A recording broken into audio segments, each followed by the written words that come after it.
Bonjour. Donc, je fais une nouvelle vidéo pour dire plusieurs choses. D'abord, la première, c'est rétablir la vérité. Abdillah était bien associé avec nous. D'accord, ça c'est important de le rappeler. Deuxièmement, la somme qu'il me doit est bien la somme sur la reconnaissance de dette. Il n'y a pas de doute. Il est venu signer devant notaire, sans pression, sans menace. Il a signé en son âme et conscience. Donc c'est bien la somme qu'il me doit aujourd'hui. Troisième point,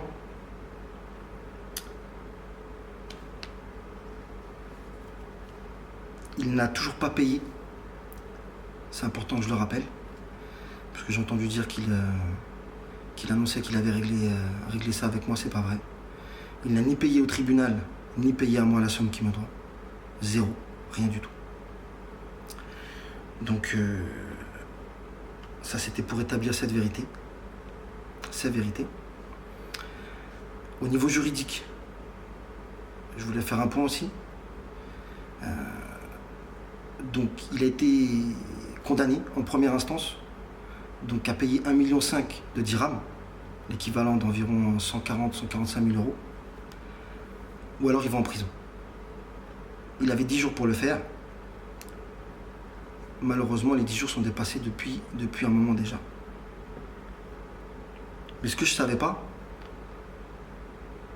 c'est que j'affronte pas un seul homme aujourd'hui. J'affronte un gang, une mafia. Il n'est pas tout seul, ils sont nombreux. Ils se soutiennent entre eux. Ils ont des hommes armés qui sont capables de menacer ma famille en France, comme ça a été fait. Qui sont capables de me menacer ici aussi. Et c'est ce qui fait que beaucoup de leurs victimes se désistent ou tout simplement ne font rien parce qu'ils ont peur. Grâce à Dieu, on tient bon et on ne va pas céder. Ce qui est problématique, c'est qu'ils sont nombreux, mais qu'il faut trouver le moyen de les stopper. Les stopper pour les empêcher de recommencer et pour tout le mal qu'ils ont déjà fait même avant moi. Donc, je pense à Younes, Bachir, Mustapha, en France, qui sont aussi d'autres victimes.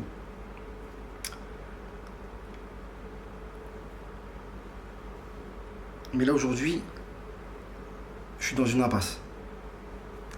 Je suis dans une impasse parce que cette mafia, ils arrivent à repousser les limites de la justice. C'est-à-dire,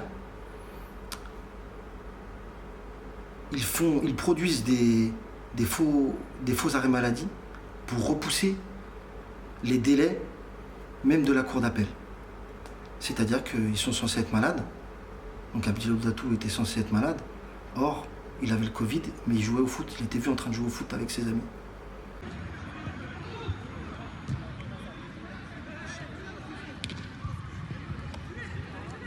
Dimanche 21, il est 20 h. Abdillah Ould-Datou joue au foot alors qu'il doit avoir le Covid. Abdillah Ould-Datou joue au foot le 21 février, dimanche, tout en orange, chaussettes blanches. Ils sont aussi capables de produire des faux témoignages. Ils sont réellement organisés. Donc aujourd'hui, moi, ce que je vous disais, je suis démuni aujourd'hui. C'est pour ça que je fais cette vidéo en grande partie. Donc je souhaite faire une chose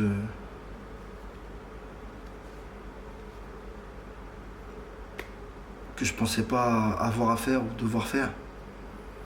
J'aimerais m'adresser à Sa Majesté le Roi du Maroc avec humilité et un énorme respect. Je voudrais vous dire que j'aime beaucoup votre pays. C'est pour ça que je souhaitais investir ici. Et j'ai vu que vous aviez aidé l'ancien sélectionneur, Hervé Renard, dans une difficulté qu'il a eue. Évidemment, je ne suis pas Hervé Renard. Je suis juste un Français qui veut investir dans ce beau pays. Mais aujourd'hui, j'ai besoin d'aide. J'ai besoin d'aide juste pour que justice soit faite.